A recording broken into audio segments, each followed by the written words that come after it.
매일 성경과 함께하는 오늘의 큐티 시간입니다. 4월 28일 오늘의 말씀은 민수기 19장 11절에서 22절입니다.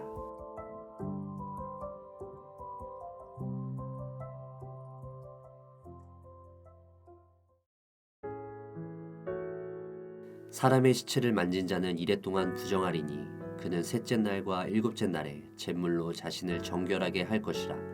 그리하면 정하려니와 셋째 날과 일곱째 날에 자신을 정결하게 하지 아니하면 그냥 부정하니, 누구든지 죽은 사람의 시체를 만지고 자신을 정결하게 하지 아니하는 자는 여호와의 성막을 더럽힘이라. 그가 이스라엘에서 끊어질 것은 정결하게 하는 물을 그에게 뿌리지 아니하므로 깨끗하게 되지 못하고 그 부정함이 그대로 있음이니라.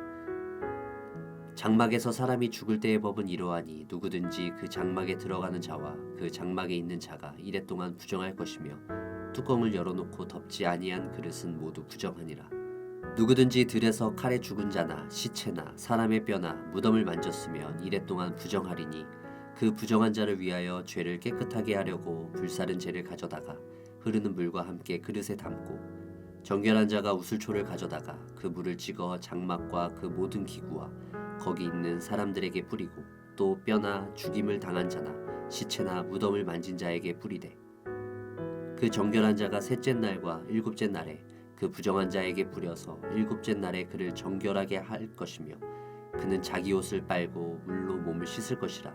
저녁이면 정결하리라. 사람이 부정하고도 자신을 정결하게 하지 아니하면 여호와의 성소를 더럽힘이니, 그러므로 회중 가운데에서 끊어질 것이니라. 그는 정결하게 하는 물로 뿌림을 받지 아니하였은즉 부정하니라.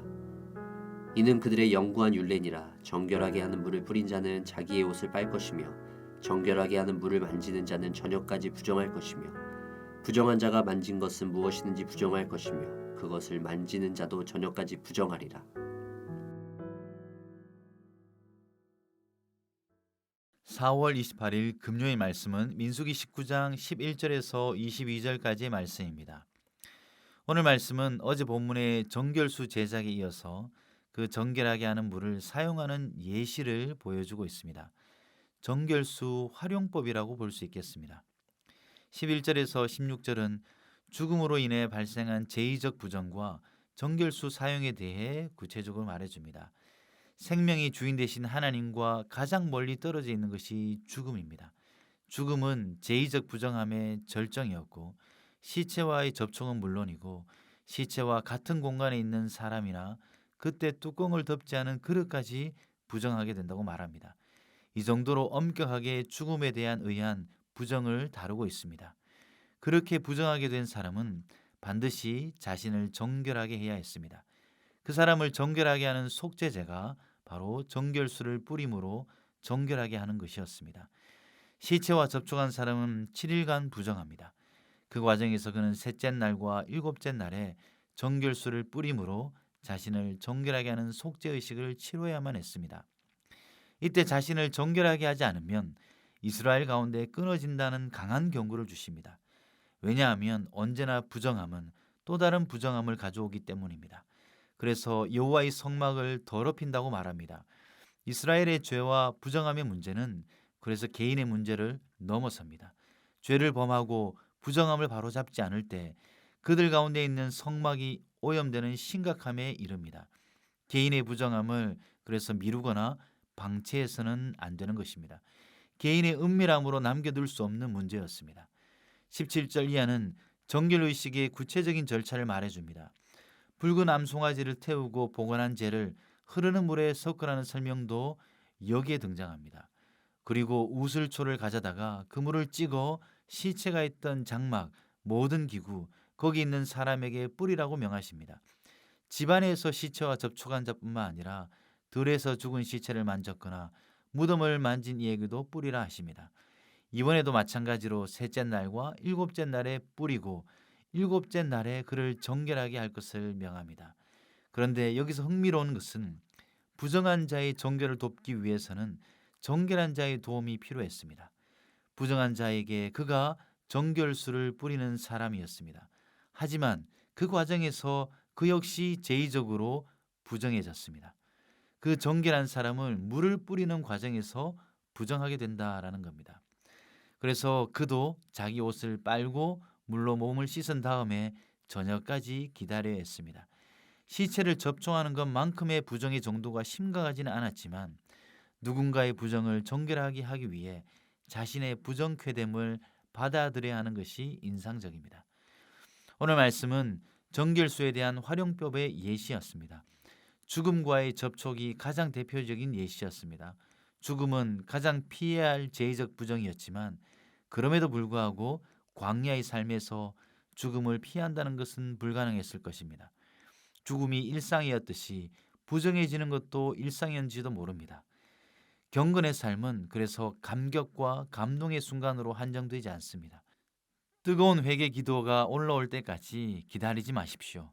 그저 먼지 앉듯 내려앉는 일상의 작은 부정함에 민감한 것이 더 중요할 수도 있습니다.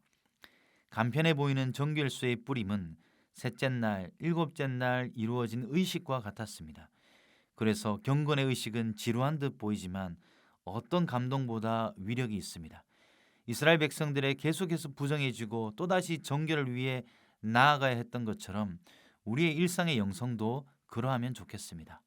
그리고 이 반복되는 정결의식은 개인의 필요 때문만이 아니었습니다. 자신의 죄와 허물을 돌아보고 날마다 정결을 소망하는 것은 우리 모두가 한 몸이기 때문입니다.